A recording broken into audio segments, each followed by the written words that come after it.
orang tua saya berpesan begini, saya masih ingat kata-katanya. Kalau tingkatanmu hanya setingkat sama-sama sarjana pendidikan dengan saya, berarti saya rugi. Saya mau curhat. Iya. Saya mau curhat. Kalau dikatakan sekolah fokus mengurusi pengetahuan kita, mengisi kita dengan ilmu-ilmu yang ada di buku. Saya malah waktu masuk kuliah merasa masih bayi, tidak tahu apa-apa. Karena kan saya SD itu harus belajar 8 sampai 10 mata pelajaran. SMP juga begitu, SMA bertambah. Iya. Nah, artinya kan guru saja cuma mengajar 1 atau 2 mata pelajaran. Kita ini disuruh kuasai semua mata pelajaran. Iya, Kalau ada 2 atau 3 mata pelajaran yang tidak beres, kita bisa tinggal kelas gara-gara itu. Saya usahakan waktu SMA, waktu SMP, SD untuk setidaknya bisa lolos di semua mata pelajaran. Walaupun nilainya tidak terlalu bagus, yang jelas tidak anjlok. Iya. Akhirnya apa? Saya masuk kuliah jurusan teknik arsitek. Iya. Saya tidak punya apa-apa, saya tidak punya pengetahuan ilmu apa-apa tentang arsitek. Artinya ilmu-ilmu saya yang di SMA itu 85% tidak terpakai, 15% itu beruntung sekali kalau saya pakai ilmu-ilmu saya waktu SMA. Ya, saya melihat, saya ada perbandingan begini. Saya sering lihat model-model pendidikan yang ada di luar negeri, atau di barat sana, baik itu di Eropa, Jepang, atau negara-negara yang sudah maju. Ya memang sesuai dengan pernyataan Pak Menteri kemarin, Pak Nadiem Makarim, bahwa memang intisarinya adalah bahwa memang waktu kita SD sampai pendidikan menengah terlalu banyak mata pelajaran yang diberikan oleh guru sehingga kita tidak fokus, dan itu yang mungkin coba ingin dirubah. Mudah-mudahan apa yang disampaikan kemarin di Hari Guru Pak Menteri itu menjadi suatu yang positif. Ya, amin. Ya, maksud saya harus dirubah. Ya, jangan terlalu banyak mata pelajarannya sehingga orang tidak fokus. Kalaupun misalnya di SD diberikan banyak mata pelajaran, di SMP itu sudah bisa difilter. Oh, ini dia sudah seharusnya fokus di sini. Salah satu mata pelajaran. Fokus di sini. Di SMA apalagi dia sudah harus menjurus. Sehingga ketika dia masuk kuliah, seharusnya dia sudah tidak pimplang memilih jurusan. Artinya kalau sudah ada dasar di SMA, maka saya tidak ragu lagi, saya harus pilih arsitek, saya harus pilih teknik, saya harus pilih ini. Ya, itu yang perbedaan mendasar kita dengan negara barat. Yang saya baca di Jepang bahwa mereka dari kecil sudah diajarkan sesuai dengan peminatan dan bakatnya, sehingga di umur yang masih muda mereka sudah bisa menciptakan sesuatu, membuat sesuatu. Beda dengan usia SMA di Indonesia. Usia SMA di Indonesia kerjanya hanya bisa bikin tawuran, berkelahi dengan temannya, pacaran dan lain sebagainya. Nanti kelas 3 baru pusing mau ambil jurusan apa. Betul. Nanti pada saat mau memilih, ya tinggal yang penting saya kuliah. Dan itu tidak bagus buat proses pendidikan ke depan. Sehingga kualitas SDM kita biasa-biasa saja dibanding dengan negara-negara tetangga seperti Malaysia, Thailand dan Singapura. Padahal kalau kita bicara jumlah penduduk, mayoritas kita sebagai penduduk terbanyak di dunia setelah Cina dan Amerika. Tapi toh dari segi kualitas pendidikan ya sangat kurang. Saya kasih contoh sederhana, persoalan jurnal saja, jurnal yang yang terindeks secara nasional, internasional masih sangat jauh dibanding negara-negara tetangga. Sehingga memang ini yang harus digenjot, ya, kualitas pendidikan kita. Apakah ada pengalaman mengajar mahasiswa yang memang tidak minat di olahraga? Dia merasa salah jurusan. Oh, banyak. Kalau yang merasa salah jurusan banyak. Nah, saya sering setelah perkuliahan formal lakukan, saya biasa ya sambil ngopi, saya biasa nongkrong bertanya. Ya, apalagi yang mahasiswa baru biasanya berpikir, kenapa saya pilih olahraga harus pilih. Tapi di sisi lain mereka yang penting mereka bisa kuliah. Jadi itu ya alasan takdir katanya, yang penting saya bisa kuliah dulu. Persoalan jurusan kan bisa dipelajari. Nah, itu kadang-kadang membuat saya merasa kasihan dan apa namanya membuat hati merasa mereka tidak memerlukan ini sebenarnya. Makanya saya kadang-kadang nasihati kalau mau berhenti sekarang lebih baik berhenti daripada tidak sesuai dengan kata hati. Ya, kita harus berani sampaikan itu karena kalau kita tidak dahului secara awal ya mungkin saja menyesalnya di hari tua sehingga tidak bagus. Kayak menyangkut masa depannya juga. Ya menyangkut masa depan. Kemudian juga yang ini itu biasanya dalam hal yang tadi itu pada saat masuk kuliah memilih jurusan itu biasanya kan ada pesan penting dari orang tua. Maksud saya orang tua biasa yang pilihkan sehingga mereka tidak lihat bakat anaknya, talentanya di mana. Oh iya, betul. Orang tua juga sebenarnya berperan positif dan negatif terhadap pilihan anaknya. Makanya ya antara orang tua dengan anak pada saat mau melanjutkan perguruan tinggi harus balance. Tapi saya lebih sepakat kemauan anaknya yang diikuti karena dia yang akan jalani. Tidak sedikit kasus yang berhenti di akhir semester. Sangat banyak. Di Sangat tengah banyak. semester. Ya, jadi saya mendapati beberapa angkatan itu, ya ketika di pertemuan pertama semester awal sampai 3, ya mereka masih berjumlah 40 orang. Naik ke semester 5 sudah berkurang 1 atau 3 orang. Naik ke semester 6 sudah berkurang lagi. Sampai penyelesaian mereka ya tinggal setengahnya biasanya. Ya. Wallahu a'lam. Dan ya mereka biasanya beranggapan bahwa saya salah jurusan sehingga saya ini malas dan lain sebagainya. Nah, mahasiswa seperti inilah yang perlu ingatkan. Apakah kan ini memang dari dulu cita-citanya memang mau jadi dosen. Sekarang sudah PNS kan? Belum. Hendak daftar ke CPNS. Nah, ini yang menarik ini. Kalau saya dari kecil pernah cita-cita awal saya adalah jadi pengusaha. Kenapa?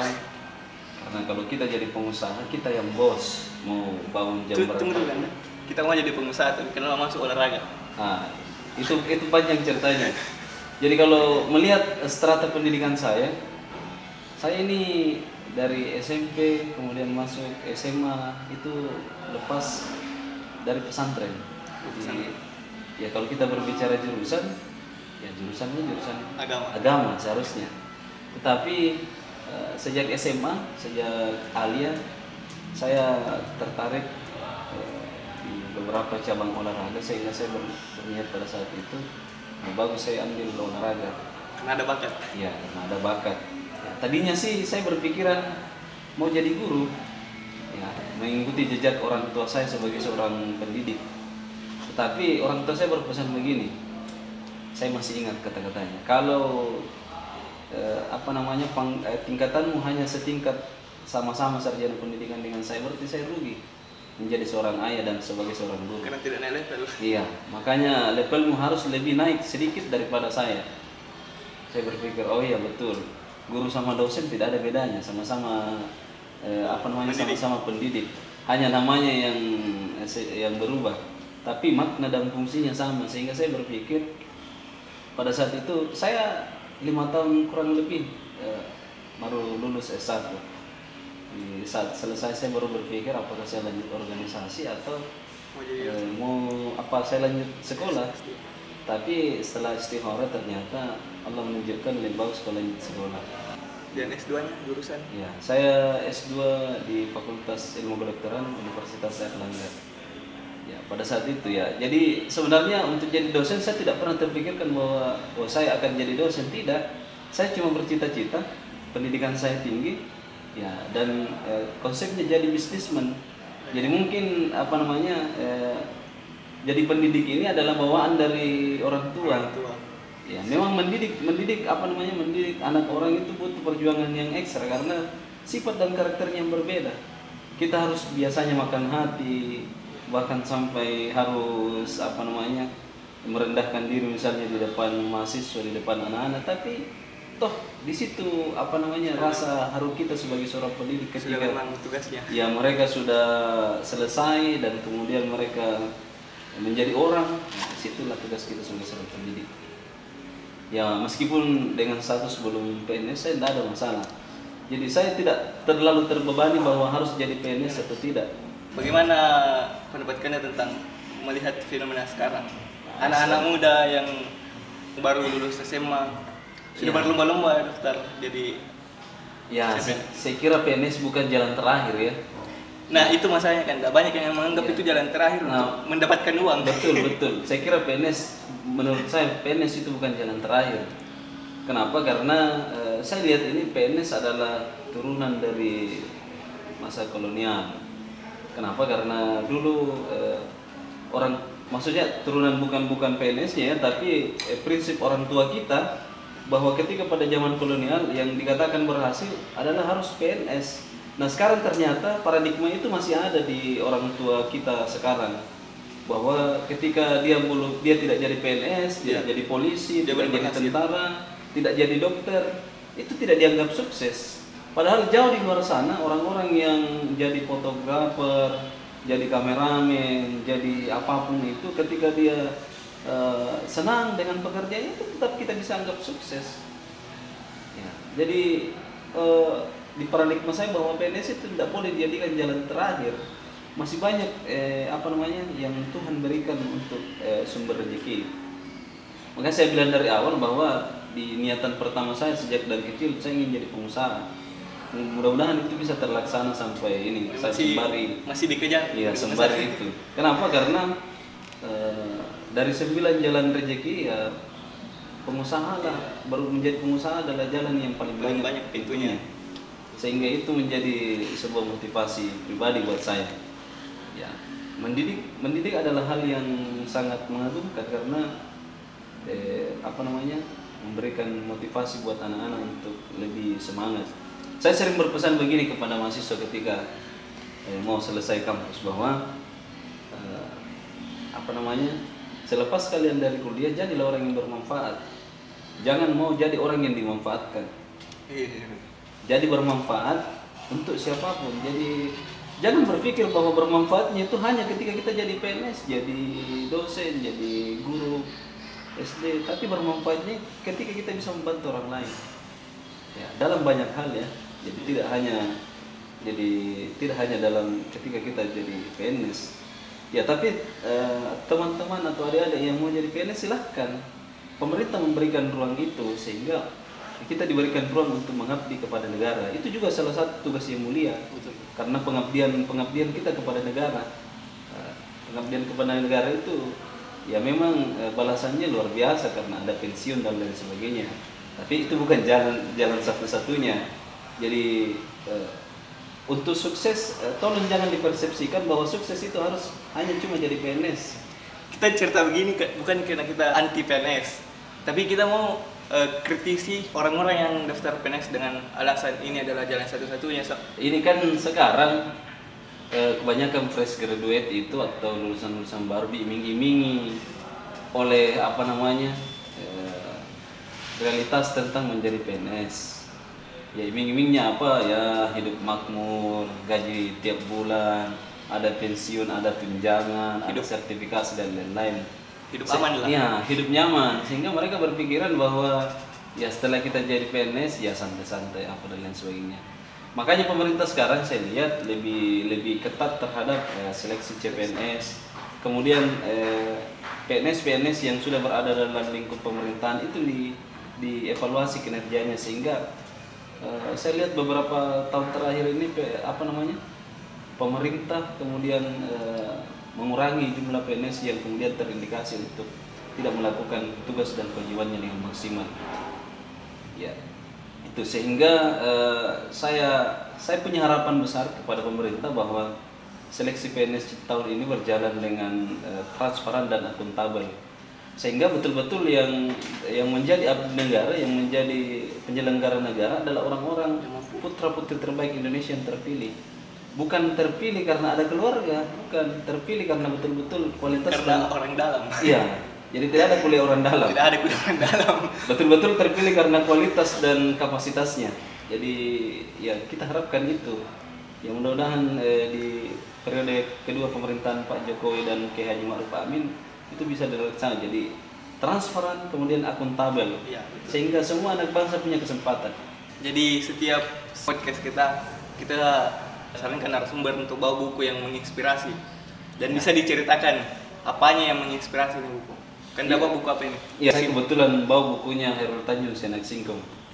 Ya, kebetulan saya pernah baca habis 3 kali ini. Wih, 3 kali? Iya, 3 kali karena sangat menginspirasi. Dan di suatu waktu di kegiatan seminar saya pernah ketemu langsung dengan Pak Hairul Tanjung di Surabaya. Saya kira kurang lebih tahun 2013 pada saat itu. Ya, dia menceritakan tentang kisah buku secara langsung dan itu sangat menginspirasi. Apa yang menginspirasi dari beliau? Ya, beliau adalah orang yang sama dengan saya pribadi, dengan kita. Orang tua saya juga petani selain sebelum terangkat jadi PNS. Ya, latar belakang keluarga saya, ayah, orang tua, ibu dan seluruh keluarga saya adalah seorang petani.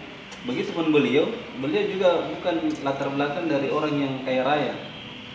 Tapi di perjalanan hidupnya dia kemudian mampu sampai sekarang ini mendirikan Bank Mega, Trans Corporation.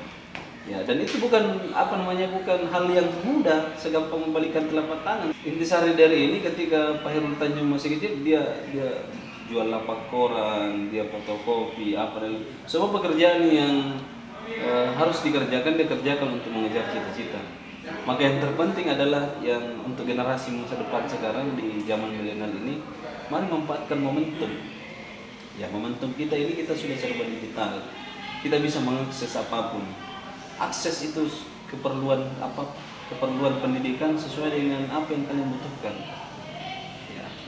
Kemudian jadikan kekuranganmu itu sebagai motivasi untuk menjadi sukses. Lagi-lagi saya bilang bahwa sukses itu bukan hanya jadi ASN, tetapi sukses itu ketika kita punya prinsip, dan prinsip itulah yang kita wujudkan. Dan ini terbukti di Bapak Hairul Tanjung. Dari anak singkong, akhirnya dia berubah jadi orang terkaya, salah satu orang terkaya di Indonesia. Ya, termasuk berhasil mendidik anaknya jadi pengusaha, kemudian jadi staf khusus presiden. Ya, itu. Jadi sosok ini saya sangat bangga punya orang Indonesia yang dari kecil tidak punya apa-apa sekarang jadi apa-apa. Ya, terima kasih Ganda. Ya. Sudah sempatkan hadir. Terima kasih Rian, sama-sama.